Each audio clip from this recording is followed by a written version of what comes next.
Et sur le plateau avec nous pour nous donner son témoignage, Sa Majesté Agnès Crédy, journaliste et auteure du livre « Tu me fous les boules, vaincre le cancer ». Bonsoir Agnès. Bonsoir. Merci d'être avec nous ce soir pour parler de cette pathologie dont on parle encore très peu, mais qui fait de nombreuses victimes en Côte d'Ivoire. Vous avez été vous aussi victime et vous avez foutu les boules à ce cancer, Agnès. C'était une question de vie. Il fallait ou se battre pour rester en vie ou alors se laisser mourir.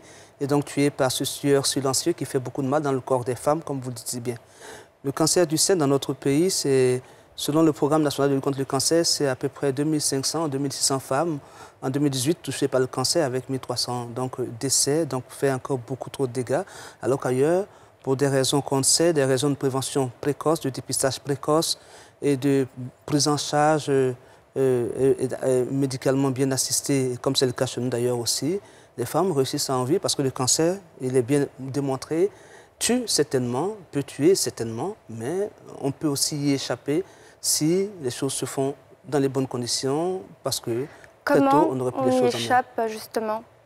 On y échappe en étant dans une surveillance permanente de son corps. On y échappe en étant dans la vigilance. On y échappe en faisant de la prévention.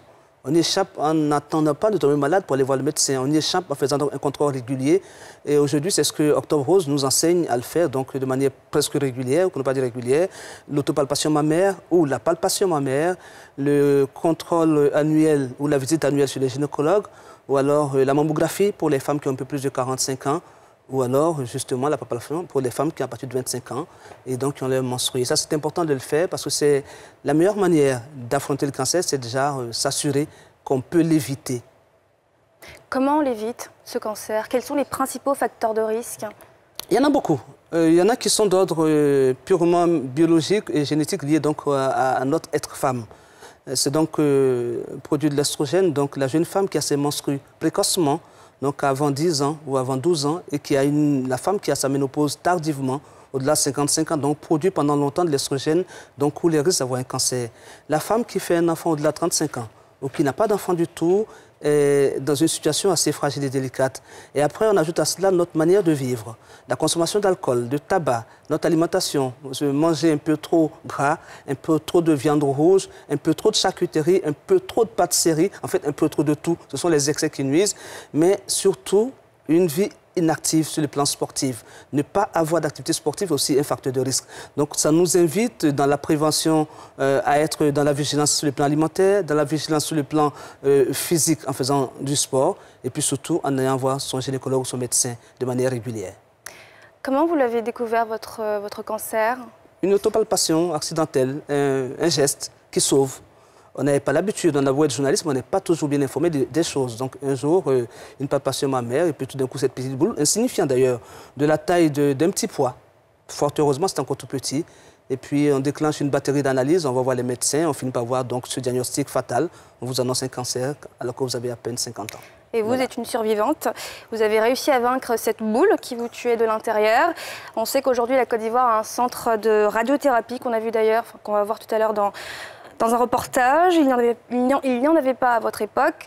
Comment vous avez réussi à vous traiter? Le centre a été inauguré donc, il y a presque 3 ans maintenant par le président de la République.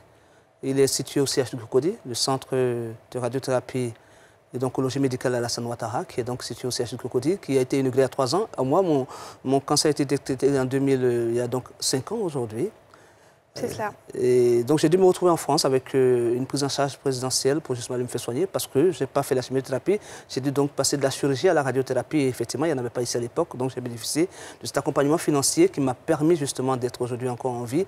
Et c'est ce que je souhaite à beaucoup d'entre nous, que beaucoup de femmes puissent être prises en charge, qu'il y ait cette politique de soutien aux personnes qui n'ont pas les moyens parce que le cancer tue. Parce que souvent, on n'a pas les moyens de se soigner et qu'en plus, la prise en charge médicale coûte excessivement cher. Il faut donc pouvoir accompagner les personnes malades de cancer. Pensez-vous qu'il y a encore beaucoup à faire en Côte d'Ivoire en matière de traitement, accompagnement Il y a eu beaucoup de choses ont été déjà faites. Déjà, les espaces... Mais est-ce qu'il y a encore beaucoup à faire? Effectivement. Il y en aura toujours beaucoup puisque l'OMS vous dit que le cancer, c'est la maladie, c'est la première cause de mortalité au monde. En gros, l'OMS vous annonce qu'en 2040, on aura en gros 16 millions de personnes touchées par le cancer dans le monde. Et que 80%, cancer général, hein. générale. Et 80% de ces personnes touchées par le cancer seront donc en Afrique et dans les pays sous-développés. Donc vous imaginez qu'il y a un besoin forcément de mettre en place des dispositions. Et les choses se mettent en place. Il y a besoin de décentraliser les lieux de prise en charge pour qu'il n'y ait pas qu'Abidjan. Il est prévu un centre de cancérologie à Bassam, il y en aurait à Boaké, il y en aurait dans les villes de l'intérieur du pays. C'est ce qu'il faut d'ailleurs diversifier pour pas que les femmes soient obligées de se rendre forcément ici à Abidjan pour se soigner quand elles sont malades du cancer. Où en êtes-vous aujourd'hui, Agnès? Quand peut-on parler de guérison? Alors, les mots sont difficiles à employer dans ce milieu médical, ils sont très précis. Les cancérologues vous parlent plus souvent de rémission, en vous disant que c'est un processus qui peut être long, qui peut être achevé. On arrive à en guérir, c'est vrai, mais en même temps, il y a des risques de récidive. C'est pour ça qu'on parle de rémission en vous disant, on vous laisse le temps, ça peut durer 1 an, 2 ans, 3 ans, 5 ans. On parle de rémission et au-delà, après, on peut parler de guérison. Mais je suis donc en phase de rémission en me disant que ça va aller. On essaie d'être positif, comme toujours, en train d'être vivre le plus sainement possible. On essaie de ne pas se laisser prendre par des problèmes inutiles et par des futilités. On essaie de se concentrer sur l'essentiel de la vie, c'est-à-dire vivre pleinement et sainement avec beaucoup d'amour et de bonheur autour de soi. C'est cela. Merci beaucoup Agnès en tout cas d'avoir répondu à notre invitation. Je rappelle que vous êtes journaliste, auteur et président de la fondation Agir contre les cancers. Exactement. Et n'attendons pas qu'en octobre pour parler du cancer, parlons-en tous les jours. Il s'agit donc d'information, il faut donc faire en sorte que les gens sachent et que les gens sortent de l'ignorance. C'est cela. Merci beaucoup.